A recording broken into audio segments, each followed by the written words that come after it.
अब मेरे साथ सौम्य सर हैं। सौम्य सर से करते हैं जरा बातचीत। और दो चीजें सौम्यदीप जी से हम पता करते हैं। पहले तो कलकत्ता की राजनीति को लेकर इस समय क्या उथल पुथल है वहां पे, और फिर दूसरा बाजार को लेकर भी है। तो सौम्य सर, पहले तो पॉलिटिकल अपडेट, इस समय की सिचुएशन क्या है? अब कल परसों सुना है कि ममता बनर्जी की बहुत जोरदार रैली हुई थी और इन्होंने बहुत जोर से उस रैली को संबोधित किया। और अब फिर से पलड़ा कहीं ना कहीं, जो दीदी है वो अपने रूप में आ रही है। वो फिर से वो एग्रेशन जो होता है ना दीदी का, वो आपको दिख रहा है। नॉर्थ में हमारे यहाँ पे भी कुमारी मायावती है, बहन जी जिनको हम बोलते हैं। उत्तर प्रदेश में जब वो अपने रूप में आती है ना, यानी कि जब उनको फ्री छोड़ा जाता है, वो स्क्रिप्टेड नहीं पढ़ती है भाषण, तब आप उनका भाषण सुनिया कीजिए।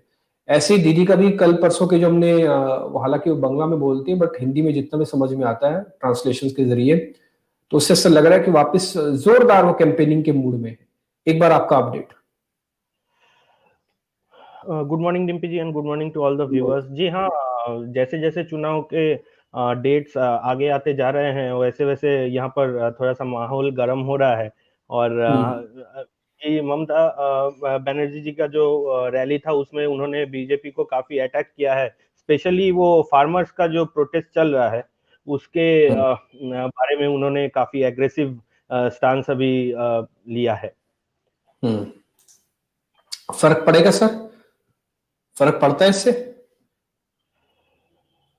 मुझे नहीं लगता है कुछ खास फर्क पड़ेगा, क्योंकि यहाँ पर जो मेन एजेंडा इस बार है वो थोड़ा सा डेवलपमेंट की तरफ, क्योंकि आप देखेंगे जो टीएमसी का जो टेन्योर था उसमें कोई इंडस्ट्री खास वेस्ट बंगाल में आया नहीं है। और जो भी पुराने इंडस्ट्रीज थे उनका धीरे धीरे ताला लग रहा है। तो जॉब को लेकर काफी चिंता है यूथ में। तो ये लगता है कि ये इस बार का मेन एजेंडा रहेगा। और जैसे कि बीजेपी सेंट्रल में है तो जब तक बीजेपी नहीं आता है लग रहा है कि इंडस्ट्रीज आना यहाँ पर थोड़ा सा मुश्किल है। तो इसलिए यही मुझे लगता है कि इस बार का मेन एजेंडा रहेगा। हालांकि ये तो गारंटी अभी भी नहीं दी जा सकती कि बीजेपी आ जाएगी, इंडस्ट्री आ जाएगी, बट हाँ, क्योंकि लोगों को होता है कि एक परिवर्तन जरूर हो जाए। एक परिवर्तन वाली रैली, इसको हम एंटी इनकम्बेंसी बोलते हैं, काफी हद तक वो बन जाती है अगर आपने बेहद कुछ भी काम नहीं किया तो। बहुत हद तक सिनेरियो में ये पॉलिटिकली देखा जाता है। एंटी इनकम्बेंसी टिपिकली 10 साल में जनरेट होती है, लेकिन क्या होता है कि कई बार आपने बिल्कुल भी काम नहीं किया तो 5 साल में भी जनरेट हो जाती है। देखते हैं इस बार टीएमसी का क्या होता है। हालांकि जो अभी तक के चुनाव हुए, अब चुनाव हुए हैं, उसमें तो कांटे की टक्कर लगी रही है दोनों में। आगे आते हैं सर निफ्टी बैंक निफ्टी पर आपका व्यू सर।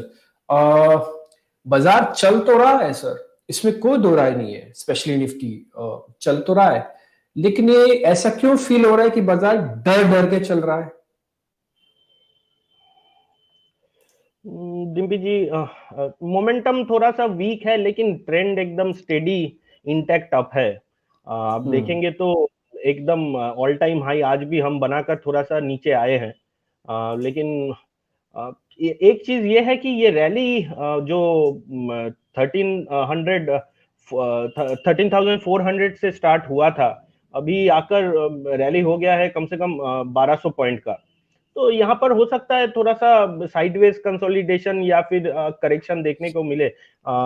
मुझे लगता है कि यहाँ पर साइडवेज एक्शन ज्यादा होने के चांसेस हैं, क्योंकि बजट काफी नजदीक आ गया है। जब तक मुझे नहीं लगता है कि कुछ बड़ा करेक्शन बजट तक मार्केट दिखाएगा। हो सकता है बजट तक मार्केट आप ही रहे या तो फिर या इस लेवल पर कंसोलिडेट करे साइडवेज। एक शेयर में सर आपसे पता करता हूँ, जरा रिलायंस इंडस्ट्रीज चेक कीजिएगा। कल सेकंड हाफ में बहुत स्ट्रॉन्ग डाटा था इसका, कल उसने एक अच्छा मूवमेंट बनाया। आज शुरुआत में भी खास कुछ खराब नहीं गिरा, खुला था, लेकिन ये फिर से रिलायंस ये 50 के नीचे आके ट्रेड करने लग गया है। तो अभी आपका रिलायंस पे स्टांस क्या है? ये वापस रीटेस्ट करने तो नहीं जा सकता 1900 का? हालांकि इसके वजह से एक महम सपोर्ट है। ये 1935-36 शायद नहीं जल्दी जल्दी ब्रेक करेगा, बट ये इससे चल भी नहीं रहा है। ये ऐसा नहीं है कि ये तो तोड़ फोड़ के भाग भी रहा है, ऐसा भी नहीं हो रहा है इसके साथ। डिम्पी जी, पिछले हफ्ते जब आपसे बात हुआ था तब हम लोगों ने रिलायंस डिस्कस किया था और मेरा ये व्यू था कि 1900 से लेकर 2000 के बीच में ये स्टॉक कंसोलिडेट कर सकता है। तो 1900 के जो lower end of the range है वहां से एक रिवर्सल स्टॉक में देखने को मिला है। इनफैक्ट मैं आज रिलायंस रेकमेंड भी करने वाला था। मुझे लगता है जब तक 1900 के ऊपर रिलायंस मेंटेन कर रहा है, चांसेस आर वेरी हाई कि 2000 पहला टारगेट और दूसरा टारगेट 2050 का देखने को मिलेगा। और ये लगता है कि यहाँ पर से ये एक रिवर्सल के सिग्नल दे रहा है। सेकेंड हाफ में चल सकता है, फिर पूरा हफ्ता वेट करना पड़ेगा सर इसके लिए, ये जो आप 2050 तक का टारगेट बता रहे हो? देखिए 2050 2000 मेन जो दो टारगेट निकल के आता है, जो एकदम मेरा जो टारगेट है वो है 2050 2080 का रेंज। अगर वहां तक आप होल्ड करना चाहते हैं तो आपको स्विंग ट्रेड लेना पड़ेगा, और एक दो हफ्ते का, मिनिमम 2 हफ्ते का व्यू तो इसमें लेना पड़ेगा। स्टॉप लॉस क्या दोगे अगर मैं, ठीक है तो 2050 मैंने अपना टारगेट रखा हुआ है, तो देन एसएल क्या होगा और एंट्री के लेवल क्या होगा, ये भी बता दो सर। डिम्पी जी, इसका जो स्टॉप लॉस निकल के आता है वो है 1890। तो यहाँ पर भी एंट्री ले सकते हैं। स्टॉप लॉस अगर कैश में ले रहे हैं तो स्टॉप लॉस ज्यादा नहीं है, 2-3% का ही स्टॉप लॉस है। तो मोटा मोटी 1940 1945 के में पोजीशन ले सकते हैं। 1890 का स्टॉप लॉस और पहला टारगेट 2000 का और दूसरा टारगेट 2050 का। ठीक है डन सर। सर आते हैं जरा एक और शेयर पे, वो है इन्फोसिस। एक बार जरा इस पे भी आपके रिकमेंडेशन सर, इन्फोसिस पे, इन्फी पे। जी, साइडवेज हो गया सर, क्रैक तो नहीं आ सकता? देखिए ट्रेंड तो इंटैक्ट अभी भी ऊपर है, एक गैप छोड़ के आया है, रनअवे गैप जैसा लग रहा है। मोमेंटम काफी स्ट्रांग है इसमें अभी।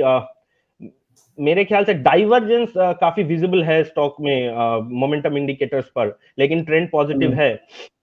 किसी का नया फ्रेश पोजीशन तो बनाना नहीं चाहिए। अगर किसी का पोजीशन है तो ट्रेलिंग स्टॉप लॉस 1340 का रख के पोजीशन को होल्ड कर सकते हैं।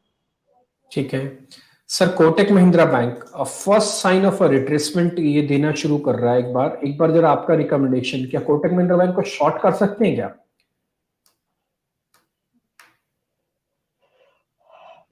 देखिए धीरे धीरे ये स्टॉक स्लाइड होके एक सपोर्ट जोन की तरफ आ रहा है। 1900 से लेकर 1890 ये एक सपोर्ट जोन है। अगर ये स्टॉक 1880 के नीचे ट्रेड करने लगता है फिर तो ये स्टॉक और नीचे जा सकता है। शॉर्ट टर्म ट्रेंड इसका डाउन है, लेकिन वीकली अभी भी पॉजिटिव है। 1880 के नीचे मेरे ख्याल से इसको शॉर्ट कर सकते हैं, लेकिन वो भी थोड़ा सा देखना पड़ेगा क्योंकि मार्केट का ट्रेंड जो है वो ऊपर है, बहुत एग्रेसिव है तो फिर शॉर्ट करे 1818 के नीचे, और ये स्टॉक फिर 1820 से लेकर 1830 तक भी फिसल सकता है उस केस में। सर एक शेयर और है, जरा उस पर आपका व्यू चाहिए, वो है जीएनएफसी। एक बार जरा ये और शेयर देखिएगा, जीएनएफसी। हालांकि इसको हम कल भी एक बार डिस्कस कर चुके थे, बट एक बार फिर से ले लेते हैं जीएनएफसी के अंदर आपका व्यू क्या, क्योंकि बजट ओरिएंटेड थोड़ा स्टॉक है, दम तो लगा रहा है ऊपर आने के लिए, लेकिन 231 हर्डल भी बना हुआ है, 231 232 वाली रेंज। सर आपका व्यू? सेम व्यू है डिम्पी जी। इसका एक अच्छा मूवमेंट देखने को मिला था, 200 से लेकर ये स्टॉक 250 तक गया था, 20% का मूवमेंट। लेकिन उसके बाद में एक रिट्रेसमेंट आया। मेरे हिसाब से जब तक ये 230 से लेकर 233 ये जो रेजिस्टेंस जोन बना हुआ है, इसको जब तक क्रॉस नहीं करता है तब तक इस का ट्रेंड जो है वो डाउन में रहेगा, डाउन साइड में रहेगा। और नीचे की तरफ जो सपोर्ट, मेन सपोर्ट जो निकल के आता है वो है 210 का, तो हो सकता है 210 तक भी ये एक बार टेस्ट करने जाए उस लेवल को। 232 के ऊपर ही पोजीशन बनाए, फिलहाल के लिए अवॉइड करें स्टॉक को। ठीक है सर। एक आपका कन्विक्शन वाला सौदा, एक ऐसा ट्रेड जिसपे आपका अपना मन है, आप ट्रेड लेना चाहते हैं या फिर शॉर्ट करना चाहते हैं, व्हाटएवर मे बी। डिम्पी जी, एक तो रिलायंस मैंने बताया है, और दूसरा जो स्टॉक मैं रेकमेंड करना चाहूंगा वो है ब्रिटानिया। ब्रिटानिया हम लोगों ने कल बाई कॉल इनिशिएट किया है 3600 के लेवल पे। स्टॉप लॉस इसका 3500 रहेगा। पहला टारगेट 3800 का और दूसरा टारगेट 3850। सर एक बार मेरे को स्टॉप लॉस से वापस बताओगे, ब्रिटानिया का क्या है? जी 3500 का स्टॉप लॉस रहेगा। 100 पॉइंट का आपका रिस्क है यहाँ से, और अपसाइड में जो टारगेट है वो है 3800 का और 3850 का। ये स्टॉक भी देखेंगे तो एक रेंज बाउंड एक्टिविटी दिखा रहा है। डाउन साइड में जो सपोर्ट जोन है lower end of the range में, सेम केस रिलायंस की तरह ये भी एक रिवर्सल शो कर रहा है, तो इसमें एक बाई पोजीशन बनाया जा सकता है।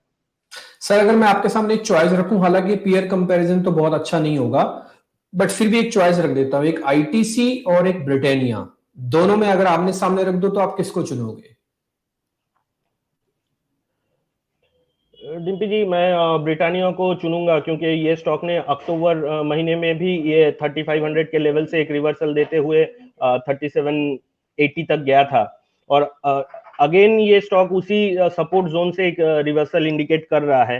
तो 3500 का जो जोन है वो एक मजबूत सपोर्ट मुझे लग रहा है, और लगता है यहाँ से, और सेफ्टी भी रहेगा। थोड़ा सा एफएमसीजी काउंटर है, आईटीसी भी एफएमसीजी है, लेकिन मुझे लगता है ब्रिटानिया फेवरेबल चॉइस होगा यहाँ पर। ठीक है, डन। ठीक है, 100 रुपए का सिर्फ एक स्टॉप लॉस लगाना है अपने को, 3500 की रेंज का एक स्टॉप लॉस लगाना है, और उसके बाद उम्मीद करते हैं 200-250 रुपए ब्रिटानिया मिल जाएंगे। पक्का शेयर है, इंस्टीट्यूशनल आते हैं, हैज वाला शेयर्स भी है, एफएमसीजी भी है, सामने बजट भी है, खपत भी है, बहुत सारी चीजें हैं जो ब्रिटानिया के साथ देखी समझी जा सकती है। आईटीसी खराब नहीं है, शायद 198 के नीचे जाके खराब होगा, टिल 200 तक खराब ना माना जाए, 220 के बाद बड़ा ब्रेकआउट आईटीसी पे आएगा, ध्यान रखिएगा। ये सारी की सारी चीजें हम आपके सामने क्लियर करते हुए चल रहे हैं। बहुत बहुत शुक्रिया सौम्य सर, आज कार्यक्रम में जुड़ने के लिए। थैंक यू वेरी मच, आज फिर से आपने समय दिया और पॉलिटिकल अपडेट भी दे रहे हैं। बहुत बहुत शुक्रिया, थैंक यू वेरी मच।